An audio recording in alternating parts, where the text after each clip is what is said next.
ये सीखने में लगे हैं कि इस काम को अंजाम कैसे देना है और जिराफ को कैसे बचाना है। ये काम खतरनाक है। हम एक अडल्ट फीमेल जिराफ पर एक जीपीएस ट्रैकिंग कॉलर लगाएंगे और इसी के साथ हम उसके कुछ सैंपल्स और उसका माप लेंगे।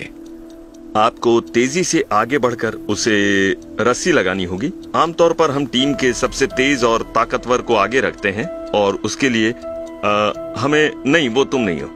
पीट की बातें सुनकर ही लगता है कि ये बहुत बड़ा मिशन होने वाला है। लोग रस्सी के साथ दौड़ने वाले हैं और इसमें बहुत खतरा है। इन्हें एक बहुत बड़े जानवर को खींचकर गिराना है और काफी कुछ दांव पर होगा। और मुझे लगता है कि फिलहाल मुझे जिराफ की एक्टिंग करनी है, तो देखते हैं ये लोग क्या करते हैं। दिन की पहली ट्रेनिंग शुरू होने जा रही है। जिराफ के आगे जाओ, आगे जाओ। रस्सी लाओ, जल्दी करो, दोनों तरफ से खींचो। पकड़ो पकड़ो और गिराओ।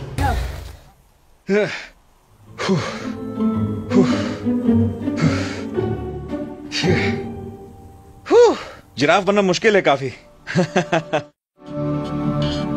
जिराफ को पकड़ने की प्रैक्टिस अब थोड़ी और गंभीर होने वाली है।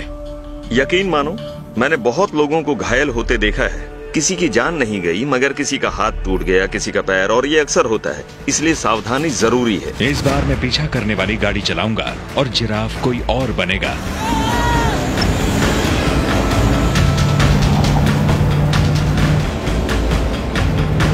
ओके, बहुत बढ़िया। तैयार हो बेड? चलो जाओ जाओ जाओ जाओ जाओ।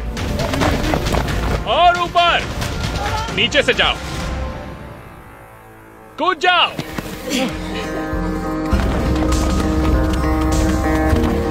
ये ग्रुप कड़ी धूप में पूरे दिन प्रैक्टिस करता रहता है और जब सब ब्रेक लेने के लिए रुके तो मैंने जूलियन को अकेले ढलती शाम का मजा लेते हुए पाया। ये यकीनन दुनिया का सबसे खूबसूरत देश है। अरे लाजवाब जगह है। मेरा मतलब ये देखो, देखो इसे, हमारे आसपास देखो। अगर इसे ऊपर वाले ने गुस्से में नहीं बनाया है, जैसा नमीबिया को कहते हैं, तो पता नहीं किसे बनाया होगा।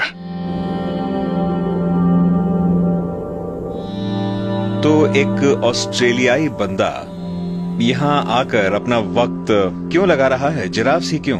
मैं जब जवान था तो एंजॉय करने और घूमने के लिए अफ्रीका आया और यहीं पर मुझे अपना पैशन मिल गया। मुझे तो सोचकर हैरानी होती है कि कोई और जिराफ पर स्टडी नहीं कर रहा। एक बायोलॉजिस्ट होने के नाते मैंने सोचा इस कमी को पूरा करना चाहिए। मेरे लिए ये एक पैशन है। सच कहूँ तो इसमें कोई खास पैसे नहीं मिल रहे। हम यहाँ एक बदलाव लाने के लिए हैं और हमें दुनिया भर का साथ मिल रहा है, जो उम्मीद है बढ़ता जाएगा। अगर हमने आज कुछ नहीं किया तो हम इस खूबसूरत जानवर को हमेशा हमेशा के लिए गवा देंगे। बिल्कुल, मैं मानता हूँ जूलियन। और पता है, जिराफ की किस्मत अच्छी है कि उन्हें तुम मिले हो। जूलियन की ऑर्गेनाइजेशन ने अब तक 250 से ज्यादा रेगिस्तान के जिराफ्स को आइडेंटिफाई कर लिया है और एक रिकॉर्ड बना लिया है। मगर यहाँ नामीबिया में 12,000 जिराफ्स हैं, यानी कि अब भी काम काफी है। और कंजर्वेशन के काम में जानकारी की कमी शिकारियों की समस्या ही जितनी बड़ी है। तो ये सब कॉलर लगाने का काम हम यहाँ नदी किनारे करने वाले हैं क्या जूलियन? हाँ, जिराफ यहाँ बहुत ही बड़े इलाके में फैले हैं। मैं यहाँ 50,000 किलोमीटर की रेंज की बात कर रहा हूँ। तो हम नहीं जानते कौन कितनी दूर जा रहा है, कौन कहाँ जा रहा है, कौन किसके साथ मेट कर रहा है। हाँ। तो हम यहाँ कुछ जिराफ्स को ट्रैकिंग कॉलर लगाएंगे। अगर हमें पता चल गया कि वो कहाँ जा रहे हैं, क्या कर रहे हैं, तो हम उन इलाकों में उनको सुरक्षा दिला सकते हैं। बिल्कुल सही। खैर, जिराफ की एक्टिंग करने के बाद मुझे तो समझ में आ गया है कि ये जिराफ के लिए बहुत मुश्किल है। बहुत से लोग मुझ पर चढ़ रहे थे, सब लोग चिल्ला रहे थे। पता नहीं कल क्या होगा, लेकिन मजा आने वाला है। हाँ, कल का दिन तो और भी एक्साइटिंग होगा। देखते हैं क्या होता है।